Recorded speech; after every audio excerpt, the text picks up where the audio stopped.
ಅವ್ರನ್ನ ಅಂತ ಅನ್ಕೊಂಡ್ಬಿಟ್ಟಿದ್ದಾರೆ. See people, particularly the voters of this state are enlightened, are awakened. They should not be misled by the opposition parties' false allegations and mispropaganda.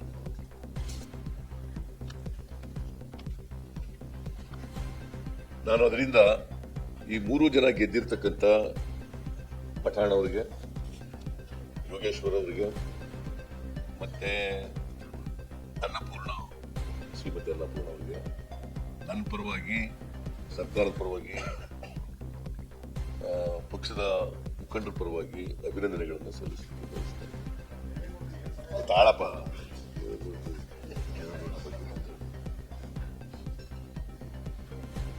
ಆಮೇಲೆ ಎಲ್ಲ ಮಂತ್ರಿಗಳಿಗೆ, ವಿಶೇಷವಾಗಿ ಚನ್ನಪಟ್ಟಣದಲ್ಲಿ D K Shivakumar, D K Suresh, ಆಮೇಲೆ ಸಂತೋಷ್ ಲಾಡು ಎಲ್ಲ ಇದರಲ್ಲಿ ಸುಮಾರು ಸಂಡೂರಿನಲ್ಲಿ 15 ದಿನಗಳಿಗಿಂತ ಜಾಸ್ತಿ ಇದ್ದಲ್ಲ. ನಾನು 3 ಡೇಸ್ ಹೋಗಿದ್ದೆ, 18 ಸಭೆಗಳನ್ನು ಮಾಡಿದೆ. 3 ಕ್ಷೇತ್ರಗಳಿಗೆ ಹೋಗಿದ್ದೆ. 2 ದಿನ ಮಾತ್ರ ಚನ್ನಪಟ್ಟಣ, ಶಿಗ್ಗಾಂವ್ ಮತ್ತೆ ಸಂಡೂರು, 3 ದಿನ, ಒಟ್ಟು 6 ದಿನಗಳು ಕ್ಯಾಂಪೇನ್ ಮಾಡಿದೆ ಸತತವಾಗಿ. 8 ದಿನಗಳ ಕಾಲ ಸತತವಾಗಿ. ಆಮೇಲೆ ನಾನು ಎಲ್ಲ ಕಾರ್ಯಕರ್ತರಿಗೆ, ಪಕ್ಷದ ಎಲ್ಲ ಕಾರ್ಯಕರ್ತರಿಗೆ, ಮುಖಂಡರುಗಳಿಗೆ, ಮಂತ್ರಿಗಳಿಗೆ, MLAಗಳಿಗೆ ಅವರಿಗೆ ಧನ್ಯವಾದಗಳನ್ನು ಹೇಳಲಿಕ್ಕೆ ಬಯಸ್ತೇನೆ. ಅವರೆಲ್ಲರ ಶ್ರಮದಿಂದ ನಾವು ಗೆದ್ದಿದ್ದೇವೆ. ಮತದಾರರಿಗೆ ಧನ್ಯವಾದಗಳು. ಇದರಲ್ಲಿ ವಯನಾಡಿನಲ್ಲಿ ಸುಮಾರು 4 ಲಕ್ಷಕ್ಕೂ ಹೆಚ್ಚು ಮತಗಳ ಅಂತರದಿಂದ ಗೆದ್ದಿದೆ. ಶ್ರೀಮತಿ ಪ್ರಿಯಾಂಕಾ ಗಾಂಧಿ ಅವರಿಗೆ ಧನ್ಯವಾದಗಳನ್ನು, ಆಮೇಲೆ ಅಭಿನಂದನೆಗಳನ್ನು ಹೇಳಲಿಕ್ಕೆ ಬಯಸ್ತಾ ಇದ್ದೇನೆ. ಮತ್ತೆ ವಯನಾಡಿನ ಮತದಾರರಿಗೆ ರಾಹುಲ್ ಗಾಂಧಿ ಅವ್ರಿಗಿಂತೂ ಜಾಸ್ತಿ ಮತ ಕೊಟ್ಟಿದ್ದಾರೆ. ರಾಹುಲ್ ಗಾಂಧಿ ಅವರು 3 ಲಕ್ಷ ಚಿಲ್ಲರೆ ಅಷ್ಟೇ ಗೆದ್ದಿದ್ದಾರೆ.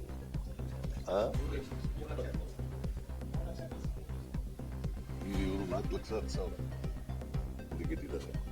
ಸೊ ಅಲ್ಲಿನ ಮತದಾರರಿಗೂ ಕೂಡ, ವಯನಾಡು ಮತದಾರರಿಗೂ ಕೂಡ, ನಮ್ಮ ಅಡ್ಜಸೆಂಟ್ ಕಾನ್ಸ್ಟಿಟ್ಯೂನ್ಸಿ ಅವ್ರಿಗೂ ಕೂಡ ಧನ್ಯವಾದಗಳನ್ನು ಹೇಳಲಿಕ್ಕೆ ಬಯಸ್ತೇನೆ. ಆಮೇಲೆ ನಮಗೆ ಮಹಾರಾಷ್ಟ್ರದಲ್ಲಿ ದೊಡ್ಡ ಹಿನ್ನಡೆ ಆಗಿದೆ.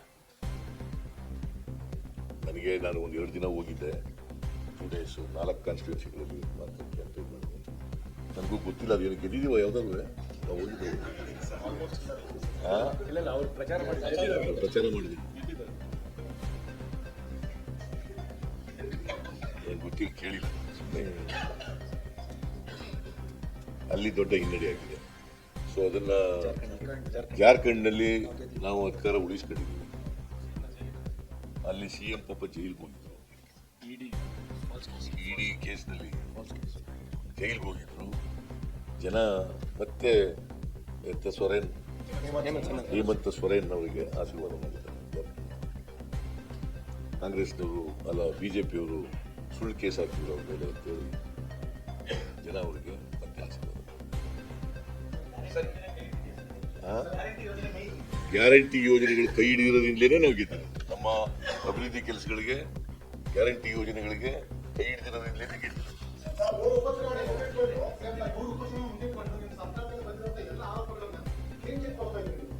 ನಾನು ಕ್ಲೀನ್ ಚಿಟ್ ಕೊಡ್ತಾ ಇಲ್ಲ, ಕೋರ್ಟ್ನವ್ರು ಕೊಡ್ಬೇಕಪ್ಪ ಕ್ಲೀನ್ ಚಿಟ್.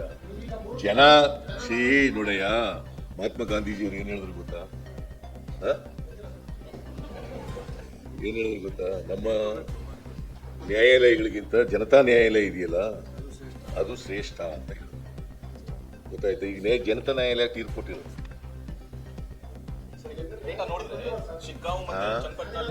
ಸಾರಿ, ಇವ್ರು ಕೇಳ್ತಾ ಇರೋದು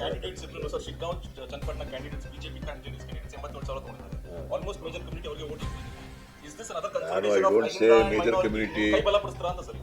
ಮೇಜರ್ ಕಮ್ಯುನಿಟಿ ಕಾಂಗ್ರೆಸ್ ಸಿದ್ಧಾಂತಕ್ಕೆ, ಕಾಂಗ್ರೆಸ್ ಅಭಿವೃದ್ಧಿಗೆ ಎಲ್ಲ ಜಾತಿ ಧರ್ಮದ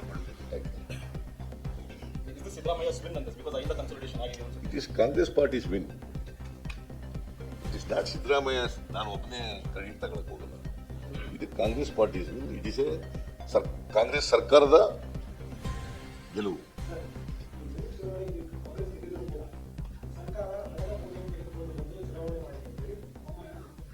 ಯಾರು? ನಾನು ಅದ್ರ ಬಗ್ಗೆ ಮಾತಾಡಕ್ ಹೋಗಲ್ಲ. ಎಲೆಕ್ಷನ್ ಕಮಿಷನ್ ಯಾರ ಅಧೀನದಲ್ಲಿರೋದು? ಅಂದ್ರೆ ಎಲೆಕ್ಷನ್ ಕಮಿಷನ್ ಸರಿ ಇಲ್ಲ ಅಂತ ಅವ್ರ ಅರ್ಥ. ಹಾಗಾದ್ರೆ ಮಹಾರಾಷ್ಟ್ರದಲ್ಲಿ ಗೆದ್ರಲ್ಲಿ ಹೆಂಗ್ ಗೆದ್ದಿದ್ದಾರೆ ಅವರು? ನಾನು ಇವೆಲ್ಲ ಹೇಳಕ್ ಹೋಗಲ್ಲ, ಹೇಳಬಾರದು, ಹೇಳಲ್ಲ. ಮಹಾರಾಷ್ಟ್ರದಲ್ಲಿ 149ಕ್ಕೆ 125 ಸೀಟ್ ಗೆದ್ಬಿಟ್ರಲ್ಲ ಬಿಜೆಪಿ ಹೆಂಗಿದ್ರು? ಹೇಳಪ್ಪ ನೀನೆ. 149 ಕೋಟಿ ತಗೊಂಡಿರೋದು ಅವರು, 125 ಗೆದ್ದಿದ್ದಾರೆ. ಇನ್ನು 24 ಸೀಟ್ನಲ್ಲಿ ಮಾತ್ರ ಸೋತಿದ್ದಾರೆ.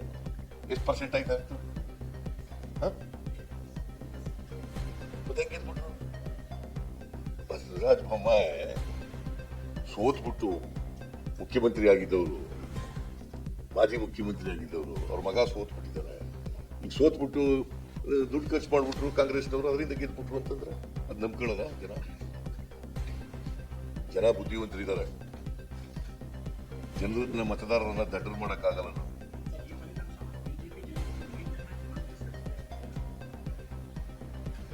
ನೋಡಿ, ಅವರಿಬ್ರು ಸೋಲ್ಸಿದ್ದಾರೆ ಜನ. ತಿರಸ್ಕಾರ ಅನ್ನೋ ಪದ ಸರಿ ಇಲ್ಲ ಅಂತ ಸೋಲ್ಸಿದ್ದಾರೆ ಅಲ್ವಾ? ಸರ್, ಕುಟುಂಬ ರಾಜಕಾರಣದ ವಿರುದ್ಧ ಮತದಾರ ನಿರ್ಣಯ ಕೊಟ್ಟಿದ್ದಾನೆ. ಕುಟುಂಬ ರಾಜಕಾರಣ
ಮತ್ತಷ್ಟು ಸುದ್ದಿಗಳಿಗಾಗಿ ನೋಡ್ತಾ ಇರಿ ಪಬ್ಲಿಕ್ ನ್ಯೂಸ್ 24x7.